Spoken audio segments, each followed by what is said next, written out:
Programang ito ay rated SPG, striktong patnubay at gabay ng magulang ang kailangan. Hanggang ngayon ay si Mokang pa rin ang mahal ni Tanggol. Ganon din si Mokang. Dahil sa kabila ng ipinakitang kabutihan sa kanya ni Ramon ay si Tanggol pa rin ang kanyang mahal. Matatakot at lalayo ang loob ni Mokang kay Ramon dahil sa ipapakita nitong ugali. Sisigawan kasi siya nito sa harap ng kanyang mga magulang. Samantala, kapag malaman na ni Mokang na mag-ama si Ramon at Tanggol, ay dito na rin maghihiwalay si Mokang at Ramon.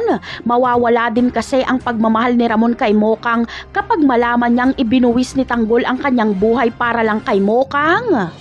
Awang-awa si Ramon kay Tanggol kaya hindi na siya makikisama kay Mokang dahil mas lalo lang nasasaktan ang damdamin ni Tanggol. Samantala, babawi naman si Mokang kay Tanggol. Dadalawin niya si Tanggol sa kulungan ngunit tatapatin niya si Tanggol na hindi pwedeng maging sila.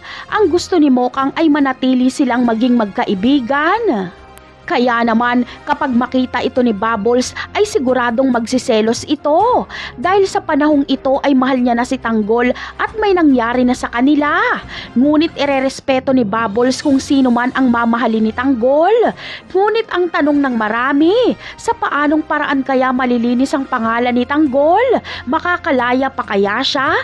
Yan ang aabangan natin sa mga susunod na episode ng Batang Quiapo. Paalam!